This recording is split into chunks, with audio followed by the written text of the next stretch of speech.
Hello friends, स्वागत है आपका मेरे यूट्यूब चैनल ऑनलाइन स्टडी पे। तो प्राचीन इतिहास के इस सीरीज में आज हम संगम काल या फिर संगम युग के 30 महत्वपूर्ण प्रश्न डिस्कस करेंगे जो कि प्रीवियस ईयर पीसीएस, सीजीएल या फिर अन्य कॉम्पिटिटिव एग्जाम्स में पूछे गए हैं तथा जिन प्रश्नों की आने वाली विभिन्न प्रतियोगी परीक्षाओं में पूछे जाने की संभावना है। तो संगम का अर्थ होता है तमिल कवियों का संघ या फिर परिषद, और जिसे राजकीय संरक्षण प्राप्त होता था, और इसका जो कालखंड है वह पहली से तीसरी शताब्दी माना जाता है। संगम आयोजन में तमिल कवि और विद्वान एकत्रित होते थे और प्रत्येक कवि एवं लेखक अपनी रचनाओं को संगम के सामने प्रस्तुत करते थे तथा उनकी स्वीकृति के बाद ही किसी रचना का प्रकाशन संभव हो पाता था। तो इन्हीं कवियों द्वारा तमिल साहित्य रचा गया जो कि संगम साहित्य के नाम से प्रचलित हुआ। तो इससे हमें दक्षिण भारत का क्रमबद्ध इतिहास की जानकारी मिलती है। तो आइए दोस्तों शुरू करते हैं आज का वीडियो। आज के वीडियो का जो पहला प्रश्न है वह है 3 संगम आयोजन जो हुए थे, तो उसके अध्यक्ष किसके संरक्षण में हुए थे, किस स्थल पे हुए थे और उनमें सदस्यों की संख्या कितनी थी, तो ये देखते हैं। तो जो पहला संगम हुआ था उसके जो अध्यक्ष थे वो थे अगस्त्य ऋषि थे और इनको पांड्य राजाओं ने संरक्षण दिया था और ये मदुरई में हुआ था और इसमें सदस्यों की संख्या थी 549। इसके अलावा भी कुछ महत्वपूर्ण पॉइंट्स हैं इसमें, तो वो भी हम देखते हैं कि इनमें लगभग 4500 लेखकों को अपनी रचनाओं की प्रस्तुति की और उन्हें प्रकाशित करवाने की आज्ञा प्राप्त हुई थी। और प्रथम संगम जो था ये 89 पांड्य राजाओं के संरक्षण में हुआ था जो 4400 वर्षों तक चला था। और प्रथम संगम में जिन ग्रंथों का संकलन हुआ उसमें अकट्टियम, परिपादाल, मुदुनारे इत्यादि प्रमुख थे और वर्तमान में इनमें से कोई भी रचना उपलब्ध नहीं है। तो ये था प्रथम संगम से जुड़े हुए महत्वपूर्ण प्रश्न। तो दूसरा जो संगम है वह भी हुआ था अगस्त्य ऋषि के ही अध्यक्षता में और इसको भी संरक्षण दिया था पांड्य राजाओं ने भी, और ये हुआ था कपाटपुरम में और इसमें 59 सदस्यों की संख्या थी। और द्वितीय संगम में हम देखते हैं कि इसमें 3700 रचनाकारों ने अपनी रचनाओं को प्रकाशित करवाने की आज्ञा प्राप्त की और इस संगम में तमिल व्याकरण ग्रंथ जो तोल्काप्पियम है उसकी रचना हुई और ये जो रचना हुई है अगस्त्य ऋषि के शिष्य थे तोल्काप्पियर ने ही किया था। आगे बढ़ते हैं। जो तीसरा संगम होता है वह इसमें अध्यक्ष चेंज हो जाते हैं और नक्कीरर होते हैं इसके अध्यक्ष और ये भी पांड्य राजाओं के ही संरक्षण में होता है। और पहला और जो तीसरा संगम होता है ये मदुरई में होता है और इसमें सदस्यों की संख्या होती है 49। तो तृतीय संगम में 449 कवियों को उनकी रचना प्रकाशित करने की आज्ञा मिली और वर्तमान में उपलब्ध तमिल ग्रंथ का संकलन इसी संगम में किया गया था। तो दोस्तों ये हो गया 3 संगम और इनसे रिलेटेड जितने भी प्रश्न एग्जाम में अब तक पूछे गए हैं या फिर जो भी महत्वपूर्ण प्रश्न है वो हमने डिस्कस किया। तो आगे बढ़ते हैं। अगला प्रश्न है संगम साहित्य में किन 3 राज्यों का उल्लेख मिलता है। तो जो 3 राज्य थे वो थे चोल, चेर और पांड्य। तो संगम साहित्य में इन्हीं 3 राज्यों का उल्लेख मिलता है।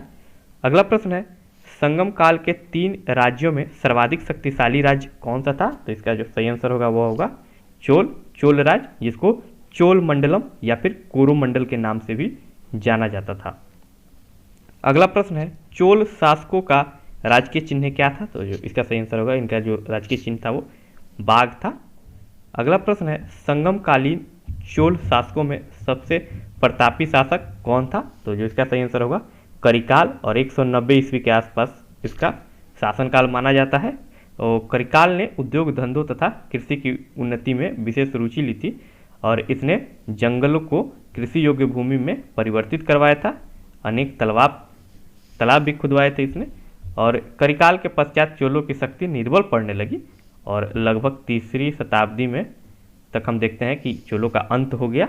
और फिर हम मध्यकालीन इतिहास में पढ़ेंगे कि 9वीं शताब्दी के मध्य पुनः चोल सत्ता का उत्थान विजयालय के नेतृत्व में हुआ। आगे बढ़ते हैं। अगला प्रश्न है चेर शासकों का प्रथम राजा कौन था। तो इसका सही आंसर होगा जो चेर शासक का जो प्रथम राजा था वो था उदयनचेरल। और जो चेर थे यह मालाबार का तटीय क्षेत्र और उत्तरी त्रावणकोर और कोची तक इनका जो साम्राज्य था वो विस्तार था। और ऐसा माना जाता है कि जो जनरल होता है। इसने महाभारत के युद्ध में भाग लेने वाले वीरों को भोजन कराया था। आगे बढ़ते हैं दोस्तों। अगला प्रश्न है, चेर शासकों का प्रतीक चिन्ह क्या था? तो इसका सही आंसर होगा इनका धनुष था।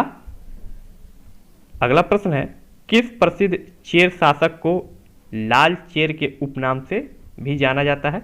ये काफ़ी महत्वपूर्ण प्रश्न है।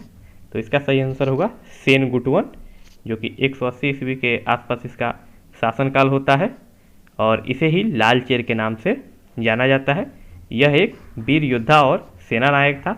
इसने उत्तर दिशा में चढ़ाई की और गंगा को पार किया था। अगला प्रश्न है, किस शासक के शासनकाल में पत्नी पूजा अर्थात पवित्र पत्नी की मूर्ति की पूजा की जाती थी? तो इसका सही आंसर होगा सेनगुटवन के ही शासनकाल में पत्नी पूजा या फिर पवित्र पत्नी की मूर्ति की पूजा की जाती थी। अगला प्रश्न है, पांड्य राजा का प्रतीक चिन्ह क्या था?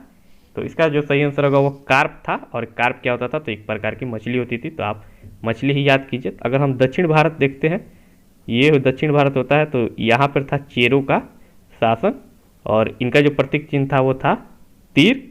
और यहाँ पर था चोलों का शासन और चोलों का था बाघ। और यहाँ पर था पांड्य का शासन जिनका था मछली। तो यहाँ से तीर मारिए और तीर लगेगा बाघ को और बाघ फिर मछली में परिवर्तित हो जाएगा। तो ये कुछ ट्रिक्स हैं जिसके माध्यम से आप याद कर सकते हैं कि जो चेर थे उनका जो प्रतीक चिन्ह था वो धनुष था और जो चोल थे उनका बाघ था और जो पांड्य थे उनका मछली था। आगे बढ़ते हैं मित्रों। अगला प्रश्न है, संगम ग्रंथों के अनुसार प्रथम पांड्य शासक कौन था? तो इसका जो सही आंसर होगा वह होगा नेडियोन जो था वह था संगम ग्रंथों के अनुसार प्रथम पांड्य शासक था। और सर्वप्रथम समुद्र पूजा इसी ने प्रारंभ करवाई थी। और जो पांड्य राज्य का जो क्षेत्र था यह कावेरी के दक्षिण में स्थित था। वर्तमान में आप इसको मदुरई और उसके आसपास के क्षेत्र को ले सकते हैं। और पांड्य राज्य का उल्लेख सर्वप्रथम मेगास्थनीज ने किया था और यह जो राज्य था वह मोतियों के लिए प्रसिद्ध था। अगला प्रश्न है, पांड्य राज्य का सबसे प्रमुख शासक कौन था? तो इसका सही आंसर होगा नेंडुजेलियन, जो कि 210 ईस्वी के आसपास इसका शासनकाल माना जाता है और यह पांड्य राज्य का सबसे प्रमुख शासन था। इसने चेर राजा से को पराजित कर बंदी गृह में रखा और इसने रोमन सम्राट ऑगस्टस के दरबार में अपना दूत भेजा और इसके पश्चात पांड्य जो वंश था उसका पतन हो गया। तो इसके बाद से कोई शक्तिशाली शासक नहीं उभरे और धीरे धीरे पांड्य का पतन की ओर अग्रसर हो जाता है और नलिवन कोडन संगम युग का अंतिम पांड्य शासक होता है। आगे बढ़ते हैं। अगला प्रश्न है, संगम काल में बड़े ग्राम नगर को क्या कहा जाता था? तो जो इसका सही आंसर होगा उसको उर कहा जाता था। अगला प्रश्न है, किस तमिल व्याकरण ग्रंथ में विवाह को संस्कार के रूप में मान्यता दी गई थी? तो इसका जो सही आंसर होगा वह होगा तोल्काप्पियम। इसमें विवाह को संस्कार के रूप में मान्यता दी गई थी और इसमें बताया गया है कि जो विवाह है वह 8 प्रकार के होते हैं। अगला प्रश्न है, प्राचीनतम तमिल देवता मुरुगन किस वैदिक देवता के सदृश हैं? तो इसका जो सही आंसर होगा वो कार्तिकेय देवता के सदृश हैं। तो मुरुगन का एक अन्य नाम सुब्रमण्यम भी मिलता है और इनका जो प्रतीक चिन्ह होता है वह मुर्गा अर्थात कुकुट है। अगला प्रश्न है, तमिल का गौरव ग्रंथ जीवक चिंतामणि किससे संबंधित है? तो ये बेसिकली जैन धर्म से संबंधित है और जो इसके लेखक जो होते हैं वो होते हैं तीर्थक देवर इसके लेखक थे। और इस महाकाव्य में इसके नायक जीवक का चरित्र चित्रण किया गया है और ऐसा माना जाता है कि जीवक कुल 8 विवाह करता है और गृह जीवन के बाद परिवार को त्याग कर जैन धर्म अपनाकर संन्यास धारण कर लेता है। और इसमें 8 विवाहों के वर्णन के कारण ये जो धर्म ग्रंथ है इसे मणमूल भी कहा जाता है। अगला प्रश्न है, तमिल भाषा के शिल्पादिकारम और मणि मेकलई नामक गौरव ग्रंथ किससे संबंधित है? तो ये जो है ये बौद्ध धर्म से संबंधित है, जबकि जो जीवक चिंतामणि होता है यह जैन धर्म से संबंधित होता है। तो जो शिल्पादिकारम और मणिमेकलई जो होता है, तो यहाँ पे शिल्पादिकारम की कहानी जहाँ ख़त्म होती है वहीं से मणिमेकलई की कहानी प्रारंभ होती है। और इसके जो लेखक हैं वह है शीतले सतनार, और मणिमेकलई शिल्पादिकारम के जो नायक होते हैं वह कोवलन और उसकी प्रेमिका माधवी से उत्पन्न जो पुत्री होती है, बेसिकली उसी की ये स्टोरी इसमें मणिमेकलई में होती है और उसका नाम भी मणिमेकलई होता है। अगला प्रश्न है, तमिल काव्य का ओडिसी किसे कहा जाता है? तो इसका जो सही आंसर होगा मणिमेकलई को ही तमिल काव्य का ओडिसी कहा जाता है। अगला प्रश्न है, शिल्पादिकारम महाकाव्य की रचना किसने की थी? तो जो इसका सही आंसर होगा वह चेर शासक सेनगुटवन के भाई इलंगो आदिगल ने शिल्पादिकारम की रचना की थी। और यह एक प्रेम पर आधारित महाकाव्य है और इस महाकाव्य का जो नायक होता है कोवलन अपनी पत्नी कणगी की उपेक्षा कर माधवी नामक एक वैश्या से प्रेम करता है और जिससे मणिमेकलई उत्पन्न होती है। तो दोस्तों, जहाँ पे शिल्पादिकारम कहानी खत्म होता है वहीं से मणिमेकलई की शुरुआत हो जाती है। और ये जो दोनों होते हैं यह बौद्ध धर्म से रिलेटेड बुक होते हैं। अगला प्रश्न है, तमिल काव्य का इलियड किसे कहा गया है? तो इसका जो सही आंसर होगा वह होगा शिल्पादिकारम को। अगला प्रश्न है, संगम युग में उरैयूर किसके लिए विख्यात था? तो ये कपास के व्यापार का महत्वपूर्ण केंद्र था और ये उरैयूर जो था यह चोलों की राजधानी भी थी।